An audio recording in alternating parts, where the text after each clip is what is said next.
de gens ont comme objectif d'aller acheter leur première maison ou un premier immeuble à revenu. Fait qu'aujourd'hui, notre objectif, c'est d'acheter une maison de 400 000 puis d'économiser un maximum d'argent dessus. Parce que j'imagine que vous êtes d'accord avec moi, si on est capable de sauver plusieurs milliers de dollars, ben c'est quelque chose qu'on peut peut-être mettre après ça dans les rénovations ou juste pour se faire plaisir à nous-mêmes. Puis on s'entend qu'un petit voyage dans le sud, c'est vraiment plus le fun que de donner cet argent-là juste à une banque comme ça. Dans cette vidéo, je vais te montrer comment, en 5 étapes, tu peux économiser jusqu'à 47 520 d'économie.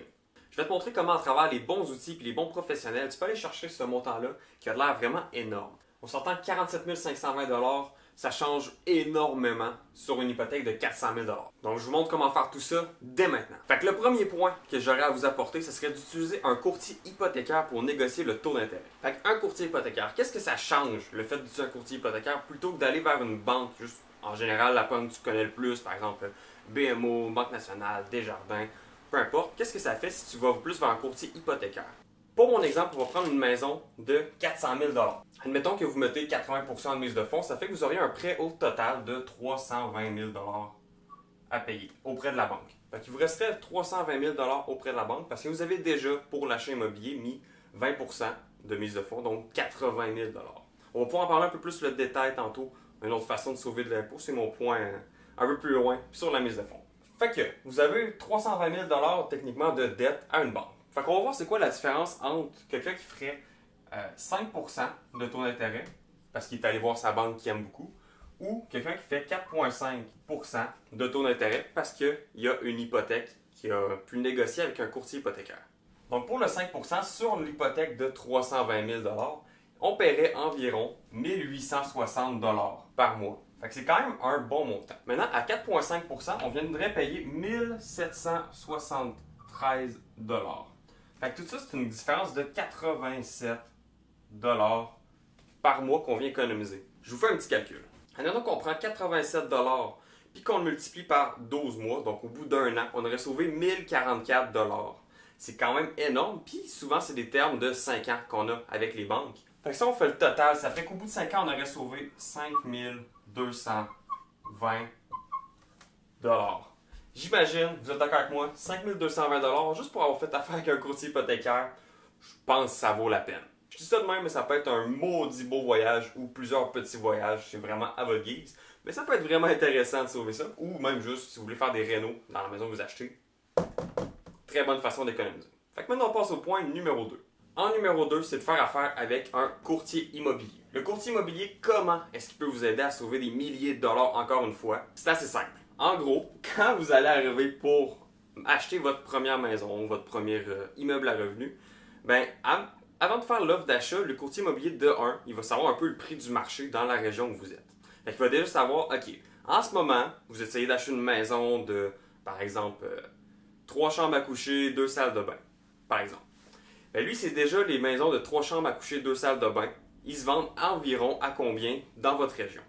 Avec ça, lui, il va utiliser ça pour pouvoir venir négocier votre maison. Fait que, par exemple, encore une fois, vous essayez d'acheter une maison. Votre objectif, c'est d'acheter une maison à 400 000. Mais vous voyez une maison qui est 410 000 sur le marché. Les vendeurs veulent le vendre à 410 000. Mais l'objectif, c'est de l'avoir pour 400 000. Ça, c'est juste parce que votre courtier, il sait que les maisons, généralement, ils se vendent environ 400 000 dans votre région. S'il vient négocier puis tout, on est d'accord avec moi, vous finissez par l'acheter à 400 000. Les maths sont faciles, là. 410 moins 400, ça fait que vous avez fait une économie de 10 000 $. Pas compliqué, là. Vous faites affaire avec un bon courtier immobilier qui sait négocier. Ça prend quelqu'un qui a quand même de l'expérience et qui sait qu'est-ce qu'il fait. Puis après ça, ben, rendu au niveau de notre offre d'achat, on va pouvoir aller justement négocier le prix avec les vendeurs ou le courtier vendeur. Mais si vous le faites vous-même, souvent vous allez avoir de la misère à descendre le prix comme ça. Puis peut-être que vous viendrez peut-être le descendre un petit peu, mais ça serait peut-être plus vers le 405 000 par exemple. Ou vous iriez beaucoup trop bas, puis vous n'auriez pas l'air sérieux dans votre achat. Fait que ben, peut-être que les vendeurs feraient, ouais, ils nous offrent 370 000, c'est vraiment bas, ils sont pas sérieux. Fait qu'on prend même pas la peine de s'ostiner avec eux. On va passer à un autre appel. Avant qu'on continue, j'aimerais vous dire, si jamais vous aimez ce que vous voyez, n'hésitez pas à vous abonner, ça m'encourage énormément. Je pense que c'est le genre de vidéo qui peut aider beaucoup de gens dans le futur. Fait que ben, plus que vous vous abonnez, plus que vous likez la vidéo, plus que il y a des gens qui vont la voir, puis qui vont peut-être se faire aider par mes vidéos. On s'entend, je fais ça 100% gratuitement, fait que ça pourrait être vraiment une façon de me remercier de l'information que je vous apporte. Point numéro 1, on a sauvé 5220 $. Avec le point numéro 2, on aurait sauvé environ 10 000.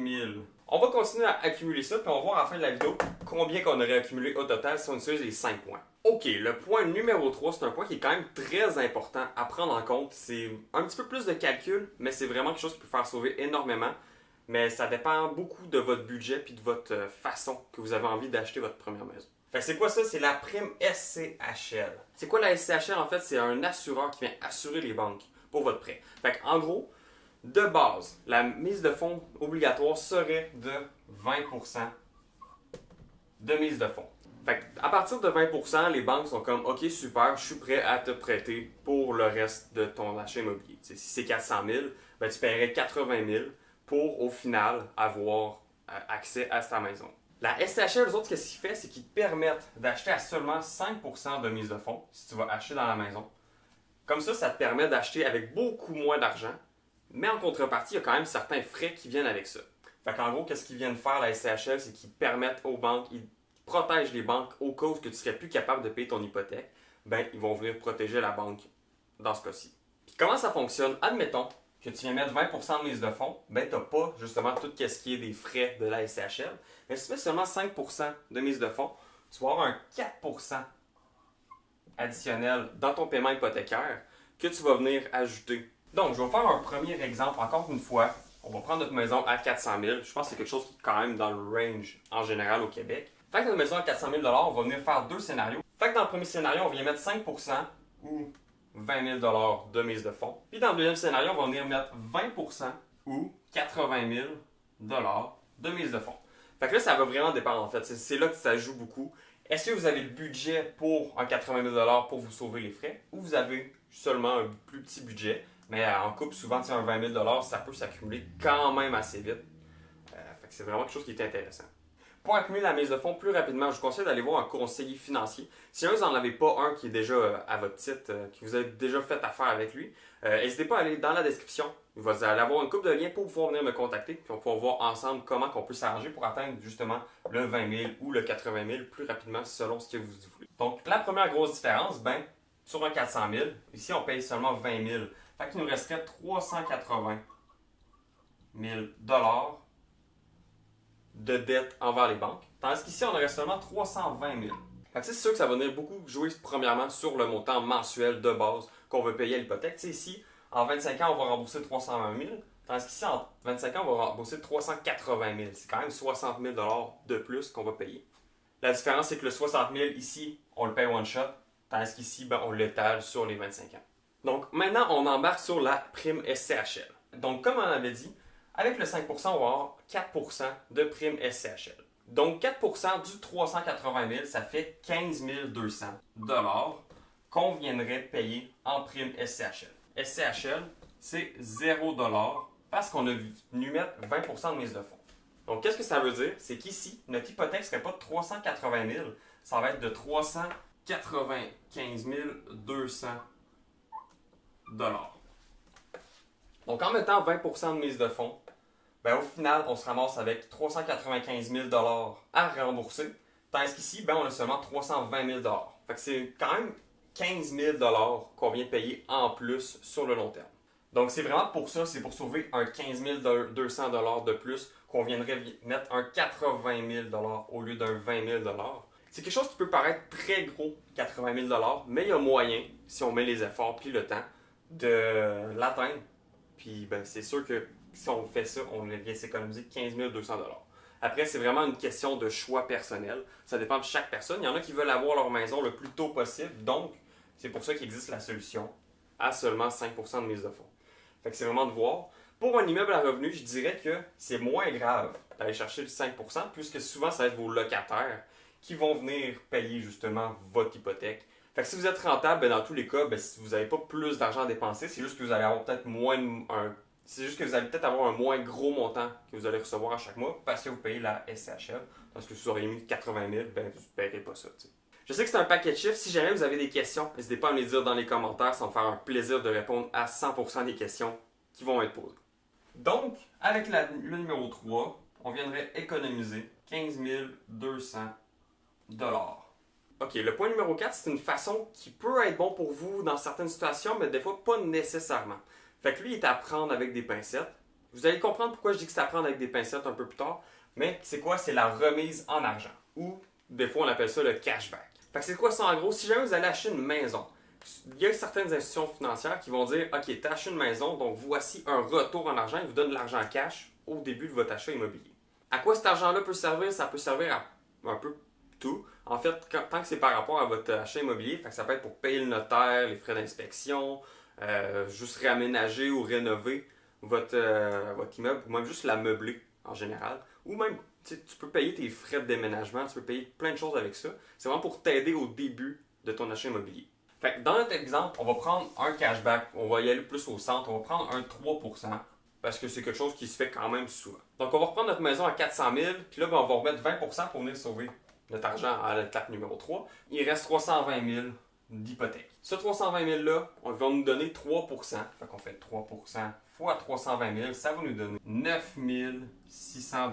Fait qu'on a mis plus de mise de fonds, mais la banque nous redonne 9 600 $ pour pouvoir payer justement les frais de notaire. Fait que ça l'aide beaucoup au début à payer justement tous les frais puis les choses qui pourraient s'accumuler en plus de la mise de fonds à un moment donné, ça fait beaucoup d'argent. Les avantages, c'est que tu n'as aucun frais supplémentaire. Ce montant-là va venir s'ajouter aux 320 000 en dette. Fait que tu n'as pas besoin de le rembourser nécessairement. Tu vas le rembourser avec le temps. Puis ben, ça vient aussi te soulager beaucoup au début. Il y a beaucoup de frais, des fois qu'on n'y pense pas nécessairement, qui viennent s'ajouter. Fait que ça aide beaucoup au début quand on vient acheter notre première maison. C'est sûr que ça vient pas sans point négatif. C'est là que c'est à voir est-ce que tu le prends ou est-ce que tu le prends pas, est-ce que tu veux aller vers cette stratégie-là ou pas. C'est que ça vient jouer un peu à l'encontre de notre point numéro 1, qui était de sauver sur le taux d'intérêt. Fait en faisant le cashback, ça va venir augmenter un petit peu ton taux d'intérêt. Fait que d'où l'avantage d'un courtier hypothécaire. Il sait vraiment qu'est-ce qu'il fait. Fait que peut-être qu'il va être capable de te le négocier un petit peu, mais en utilisant le cashback, il va être capable de te ramener ça. Fait qu'au final, ben, tu as pas mal la moyenne des taux d'intérêt. Peut-être qu'on aurait pu nécessairement 100% du 5 200 $, mais on aurait à la place 9 600 $. Fait que savoir, est-ce que tu veux avoir le cashback pour augmenter ton taux d'intérêt puis un peu tes paiements mensuels, ou tu fais juste sauver le taux d'intérêt? C'est un peu à votre guise en fait. Puis ben, le conseiller financier ou le courtier hypothécaire va vraiment pouvoir venir vous aider avec tout ça. Parce que je comprends que c'est beaucoup de chiffres, beaucoup de choses aujourd'hui. Ça se peut que votre cerveau soit un peu plein en ce moment en écoutant cette vidéo-là. Fait que je vous conseille vraiment de vous faire conseiller par des gens qui sont habitués de faire ces calculs-là et qui comprennent tout ça à 100%. Donc au point numéro 4, on ne viendrait pas nécessairement économiser de l'argent, mais on en gagnerait grâce aux institutions. On gagnerait un 9 600 $. OK, le point numéro 5, c'est quelque chose qu'on penserait vraiment pas d'habitude. C'est pas quoi qui nous vient à l'esprit quand on achète une maison que on pourrait se sauver là-dessus, mais c'est tout simplement l'assurance vie. Il y a deux types d'assurance dans la vie. Je les ai mis en deux couleurs différentes pour qu'on puisse mieux les identifier. Donc, l'assurance vie hypothécaire versus l'assurance vie personnelle, c'est quoi la grosse différence entre les deux? Fait que ça sert à quoi en gros l'assurance vie avant que je m'en aille plus loin? C'est vraiment pour, admettons, qu'il nous arriverait quelque chose puis qu'on décéderait pendant qu'on a notre prêt hypothécaire. Fait qu'on n'a pas fini de payer la maison. Qu'est-ce qui nous arrive? Si jamais on décède, ben c'est vraiment pour protéger par rapport à ça. Fait que je vais vous expliquer toutes les différences entre quand on décéderait puis qu'on aurait une assurance vie hypothécaire versus une personnelle. Donc la première grosse différence, c'est que l'assurance vie hypothécaire va être émise par les banques. Parce que les gens dans les banques, ils n'ont pas encore, ils n'ont juste pas la licence pour vous offrir une assurance vie personnelle. Fait qu'ils font juste vous mettre une assurance vie hypothécaire dans le prêt. Puis ça passe comme ça. Tandis que l'assurance vie personnelle, ça prend un conseiller financier ou quelqu'un qui a sa licence pour vous vendre ces assurances-là. Fait que c'est vraiment pour ça que la majorité des gens sont dans les institutions financières avec une assurance vie hypothécaire parce qu'ils ne savent même pas qu'ils ont accès à l'assurance vie personnelle. Maintenant, c'est quoi les grosses différences entre les deux assurances? Donc maintenant, au niveau de la souscription, quand on va venir chercher cette assurance-là, en fait, comment que ça se passe? Au niveau de la hypothécaire, ils vont te poser trois questions. C'est quoi ton sexe? C'est quoi ton âge? Puis est-ce que tu fumes? À partir de là, ils vont te classer dans une catégorie. Fait que si par exemple, tu es quelqu'un qui a 25 ans, qui fume, puis que tu es un gars, ben il va te classer, OK, bon ben c'est quoi la moyenne des gens au Québec qui ont 25 ans, qui fument, puis qui sont des gars?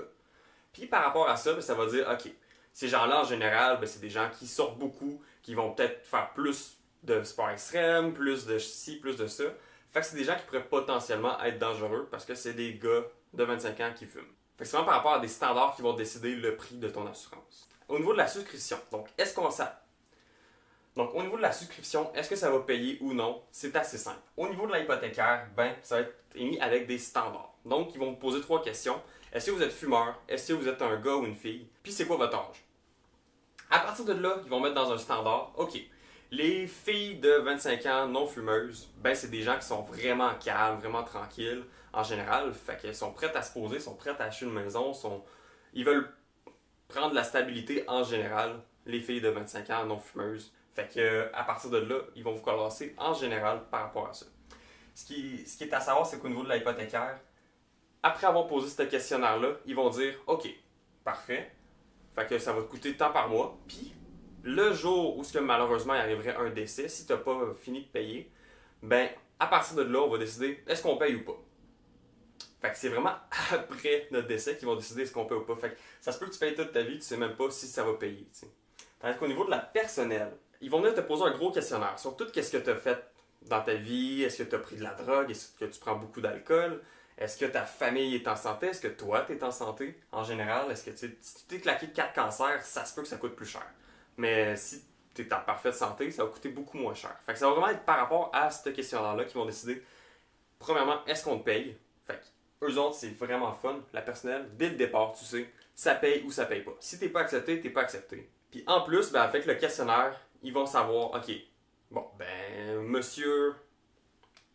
OK, bon, ben, monsieur Côté ici, il a 25 ans, il va acheter sa maison, puis ben, en gros, lui, c'est un gars qui est sérieux, il a jamais pris de drogue, il prend un petit peu d'alcool de temps en temps, mais il exagère pas. Ben, lui, on va faire un bon prix, puis ils vont déterminer ton prix par rapport à ça. Le troisième point, la troisième grosse différence entre les deux, c'est au niveau de la prestation. Donc, c'est quoi la prestation? C'est le montant d'argent que tu vas recevoir, admettons qu'il arriverait quelque chose. Puis là, ici, je vais venir vous faire un petit graphique. Ici, on a le nombre d'années, puis ici, on a l'argent qu'on recevrait de la prestation. Au niveau de l'assurance vie hypothécaire, on va avoir une prestation qui est décroissante. On reprend encore notre exemple d'une maison de 400 000. Au début, on va avoir le 400 000, mais plus qu'on va payer la maison, moins qu'on va recevoir d'argent.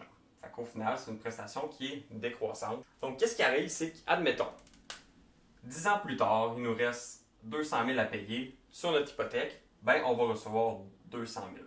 Au bout de 10 ans plus tard, on vient payer 200 000. C'est assez simple, pas trop compliqué. Le gros avantage de l'assurance vie personnelle, c'est que c'est une prestation qui est fixe. Donc, par exemple, au début, on dit OK, monsieur Côté, encore une fois, vous êtes assuré pour 400 000, donc peu importe quand est-ce qu'il arriverait quelque chose, vous allez recevoir 400 000 $. Évidemment, c'est une assurance vie qui est temporaire, juste le temps de payer votre hypothèque. Donc, admettons, même affaire à 10 ans, ben, malheureusement, il arriverait quelque chose, on décéderait, ben, on recevrait 400 000 $ au lieu du 200 000. Fait que c'est vraiment un gros avantage qu'on a avec l'assurance vie personnelle. Le quatrième point, c'est au niveau des bénéficiaires. C'est quoi le bénéficiaire? C'est la personne qui va recevoir l'argent de votre assurance vie.